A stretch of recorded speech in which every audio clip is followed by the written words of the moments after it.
Bonjour, je suis Christelle d'ici la chaîne Académie de la Nouvelle Conscience. Alors, une petite vidéo pour parler de la bienveillance, de parler de dire ou ne pas dire les choses quand on est conscient de quelque chose dont l'autre n'est pas forcément conscient. Alors, un petit peu pour répondre à Samovar, SARL Samovar. Coucou, à partir de la montagne. Je suis en mode escalade. Voilà, je viens de finir mon petit sandwich. La paroi est équipée. Il y a un petit vent. Il y a un bon petit vent, c'est génial. Et donc, dire ou ne pas dire. Alors justement, c'est le propos aujourd'hui pour moi. Un propos face à l'inconscience de certaines personnes. On observe de l'inconscience autour de nous. Les gens qui nous entourent, les gens qu'on aime. Voilà, et on se rend compte de quelque chose. On est conscient d'une chose et puis on se dit, oulala, je lui dis pas, est-ce que je laisse tomber, est-ce que je vais l'influencer, est-ce que...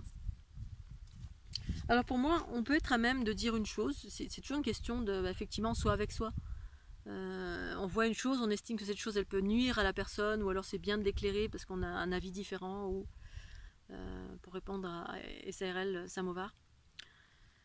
Si on dit une chose, ça risque de l'influencer, mais en fait tout est influence sur cette planète. Hein. Les influences, elles sont soit bonnes, soit mauvaises. Voilà. C'est-à-dire qu'on est influencé positivement par des gens qui nous entourent et qui ont une clarté d'esprit qui est supérieure à la nôtre, sur la nature de chaque chose ou sur certains aspects. Et puis d'autres qui ont une clarté qui est moindre, et puis du coup, c'est plutôt des bad influence. Des gens qui vont vous tirer vers le bas et des gens qui vous tirent vers le haut. Ou alors... vous pouvez être à même, effectivement, pour moi, vous pouvez être à même de dire une chose si vous sentez qu'il y a quelque chose qui n'est pas juste ou que quelqu'un que vous aimez va aller droit dans le mur, voilà, mais en même temps, dire une chose, on peut le dire sans chercher à convaincre l'autre, donner un point de vue, donner sa conscience, ses expériences, sans chercher à convaincre et tirer la couverture en disant j'ai raison. C'est ça qui porte, comment dire, quand on porte atteinte à la liberté de l'autre, de choisir ou pas. C'est-à-dire on cherche à convaincre, du coup on l'influence.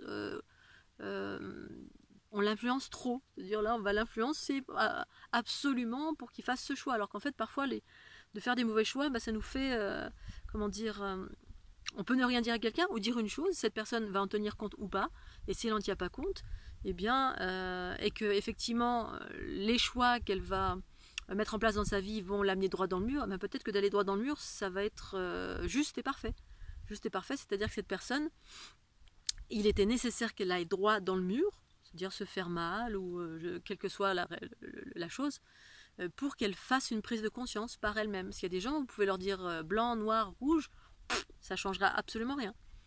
Et en même temps, voilà, toutes les expériences sont bonnes à vivre, enfin bonnes. Évidemment, si on peut éviter d'aller droit dans le mur et de se faire mal, c'est mieux.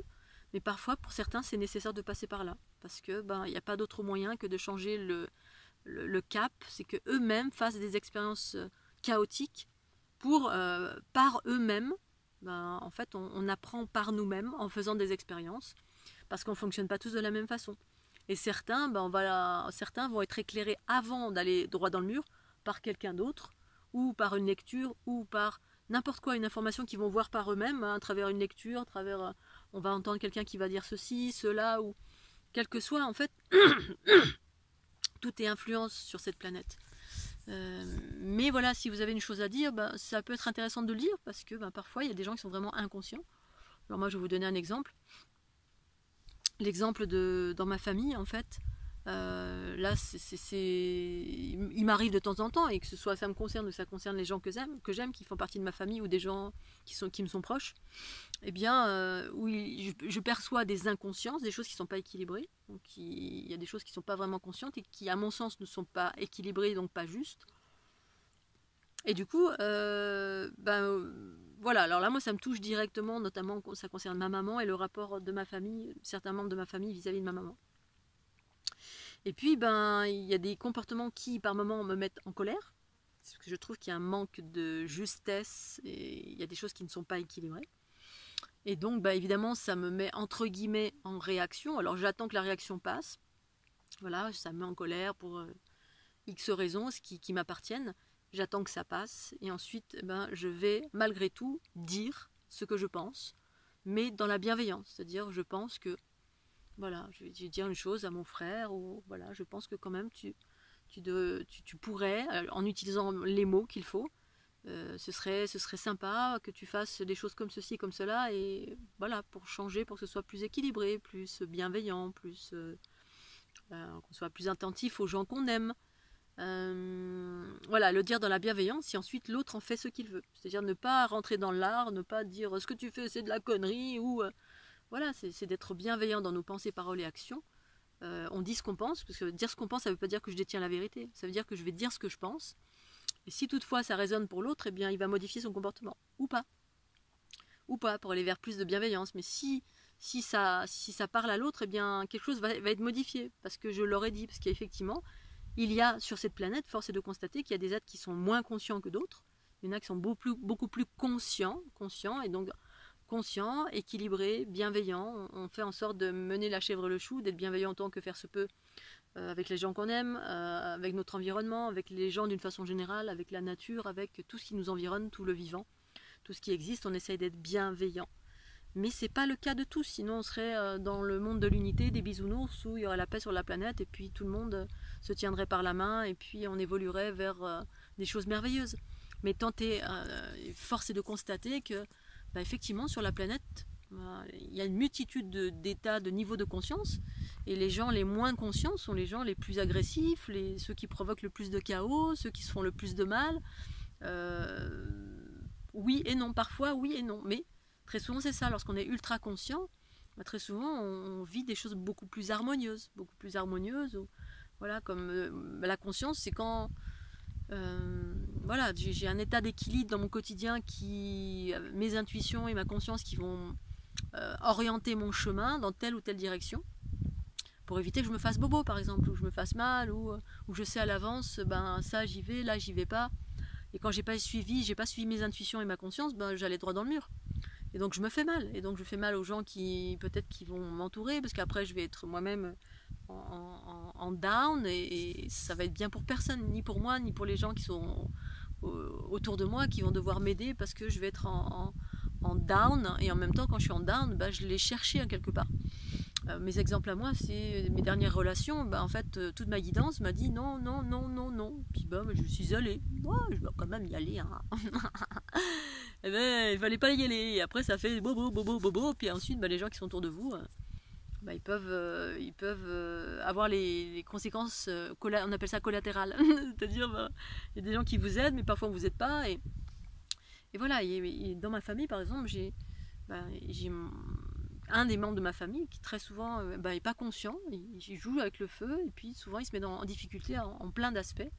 Et ensuite, ça nécessite qu'il faille l'aider en permanence, pour X raisons, pour ça, pour ça, pour ça. Bref, un peu comme un petit enfant, en fait, les petits enfants, c'est ça, on n'a pas conscience de certaines choses, donc on fonce la tête baissée, et puis on voit, on verra bien. Hein. C'est un peu comme de se faire mal, puisqu'on a mal jaugé le saut qu'il fallait faire. Il fallait faire un saut de 6 mètres, et puis à la place de 6 mètres, il y avait 12 mètres. Ça, c'est des expériences de mon neveu. On a mal jaugé, mal discerné. Le discernement, c'est la conscience universelle. La conscience universelle, c'est la part en nous qui nous amène vers les chemins les plus harmonieux. Quand on n'est pas totalement dans la conscience universelle, on est influencé par l'ego, c'est-à-dire tous les aspects négatifs qui vont nous faire des expériences, entre guillemets, de merde.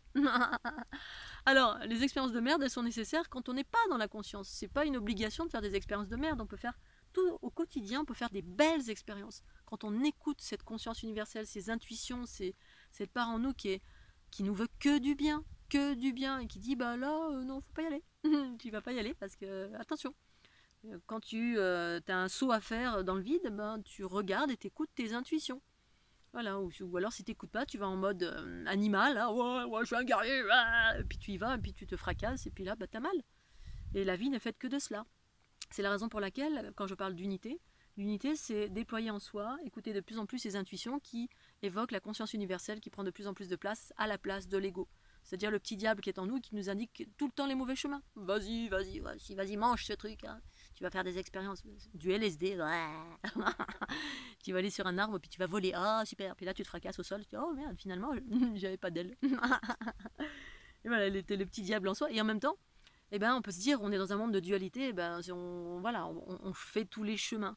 Et effectivement, la dualité, c'est ça, c'est-à-dire qu'on apprend de nos expériences chaotiques, autant que bonnes, voilà, en fait, c'est ça la dualité. Mais dans l'unité, on n'a plus besoin de se faire mal pour apprendre.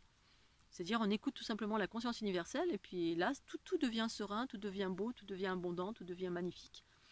Tout est doux, tout est bienveillant, tout est joyeux, tout est vitalité. Parce que justement j'écoute la conscience universelle en moi, cet espace le plus vaste qui me veut que du bien. Et pour moi c'est ça la transition, c'est d'aller vers ces espaces autant que faire se peut. D'où la dissolution de l'ego, d'où ça nous amène vers être de plus en plus bienveillant avec soi et avec les autres. Et voilà, quand on n'est pas avec soi, on ne peut pas l'être avec les autres, c'est difficile. Ou alors on l'est à outrance, voilà, on est en mode outrance sauveur, outrance... on n'est pas dans cette espèce d'équilibre ou cette espèce de neutralité, mais surtout d'équilibre, parce que voilà, on ne peut pas être neutre sur cette planète. Moi, quand je vois quelqu'un qui se casse la gueule, voilà, la dernière fois j'étais sur les parois, je ne suis pas dans une sauveuse à outrance. En revanche, j'ai au fond de moi cet aspect de aider, parce que quand on est bienveillant, on ne peut pas ne pas porter l'aide à quelqu'un. Quand il y a vraiment une circonstance, la dernière fois, il y a un gars, j'étais en haut des parois, il se casse la gueule là-bas, il était avec son bébé dans les bras. Le petit par terre, le gaillard gros costaud comme ça, par terre, complètement choqué. Putain, je suis descendue, j'ai regardé, j'ai écouté mes intuitions, j'ai regardé, il était avec sa femme et 2 amis. Il bougeait pas, les autres ils étaient en mode... Puis je voyais qu'il était choqué, le gaillard, il se recassait la gueule, tellement il a eu peur pour son petit, qu'il a laissé tomber. Je suis allée en courant, mais évidemment, en courant pour le rassurer, parce que je voyais que les autres, ils réagissaient pas, parce que je pense qu'ils étaient aussi en mode... Qu'est-ce qu'on fait? On fait rien, on attend que ça passe. Et le gaillard, il se cassait la gueule, je suis allée juste pour le rassurer, pour lui mettre de la crème, et je voyais qu'il était en état de choc émotionnel. Parce que c'est notre nature, mais après il y a un équilibre à apporter, donc si on doit apporter de l'aide à quelqu'un et qu'on estime que cette personne elle va aller dans le mur, on va lui dire, ne serait-ce que pour elle-même, et ensuite elle fait ce qu'elle veut avec. Pour autant, moi ça m'est arrivé une fois comme ça, ma meilleure amie, voilà, elle avait une lésion qui était pas super bien, et moi j'ai travaillé 7 ans en dermato, donc je sais reconnaître certaines lésions au niveau du corps, et là je lui disais va chez le médecin, va voir un dermato, vas-y, une fois, 2 fois, 15 fois, tout le temps, mais la personne ouais non, ça va partir tout seul, je vais le faire partir tout seul, etc. Et puis au final ça a été chirurgie et réparatrice du visage avec une grosse balafre qui a défiguré le visage. Ça a été traumatisant, et en fait je m'en suis voulu après de ne pas avoir pris rendez-vous et prendre par la main et forcer, parce que... Mais ça c'est une expérience aussi, parce qu'on ne veut pas aller trop en force des fois, et puis du coup les gens qu'on aime souffrent. Voilà, là, ma maman des fois elle est malade, et non je veux pas prendre ce médicament, non, d'habitude je laisse faire, puis maintenant je sais que c'est juste et bon, je vais dire maman tu prends ce médicament, c'est tout, et voilà tu le prends. Alors des fois on peut se tromper bien sûr, parce qu'on y va en force, je vais rarement en force, mais voilà, après... Voilà, soit on lâche l'affaire, on se dit l'autre va se faire mal, et puis il faut lâcher les conséquences, se dire je savais, mais il fallait que cette personne passe par là pour grandir, parce que nous on peut dire blanc, noir, toutes les couleurs, des fois ça sert à rien. Mais voilà, mais des fois on aime, quand c'est quelqu'un qui est vraiment très proche, comme mes parents, ou comme quelqu'un avec qui on vit, oui, des fois c'est un choix à faire, soit on y va en force et on dit si, là tu vas voir le docteur, parce que là ça craint, quitte à se tromper. Ou alors là tu prends ce médicament parce que oui là ça craint, parce qu'il y a des gens qui prennent pas soin d'eux, qui n'ont pas conscience et qui sont en mode guerrier éternel, tout va bien. Puis des fois non. Donc c'est à notre appréciation, trouver le juste milieu n'est pas évident, mais aller vers l'unité c'est justement tendre à aller vers le juste milieu, dire ou pas dire. Genre, moi j'aurais tendance à dire, et puis après l'autre fait ce qu'il veut, et parfois il m'est arrivé, c'est vrai, 2 fois dans ma vie, non même pas 2 fois, 1 fois. Là récemment avec ma maman, je lui ai dit tu prends ces médicaments, c'est tout. C'était pas des médicaments, c'est de la clamate. Quelque chose qui booste le système immunitaire, parce que parce que c'est quelqu'un que j'aime, et qu'une fois dans ma vie, j'ai pas forcé la personne que j'aimais, et du coup elle était balafrée au niveau du visage, et puis c'était une expérience très traumatisante, et ça aurait pu être bien pire. Voilà, je vous fais des gros bisous, j'espère que vous passez un super 14 juillet. Moi il fait un temps merveilleux, il fait super bon, je suis toute seule sur la paroi. Il y aura certainement des gens qui vont arriver plus tard, j'en sais rien, c'est super agréable. Hier j'y étais encore. C'était super, il y avait un autre guide qui était là, enfin il y avait 2 guides, c'était super. Il y avait deux Parisiens bobos qui étaient super rigolos, enfin je me suis marrée, c'était génial. Et puis voilà, j'espère que vous profitez à fond de la vie, soyez bienveillants avec vous-même, bienveillants avec les autres. On est là pour vivre de la bonne humeur, de la joie, de la beauté, du bien-être. Seul ou à plusieurs, l'équilibre c'est justement et pouvoir être seul et être à plusieurs. Autant que possible, en tout cas se faire du bien. Allez, je vous embrasse bien fort, et puis Merci d'être là et pensez à actionner la petite cloche. Je le dis jamais, mais maintenant je le dis, c'est important. Tchuss.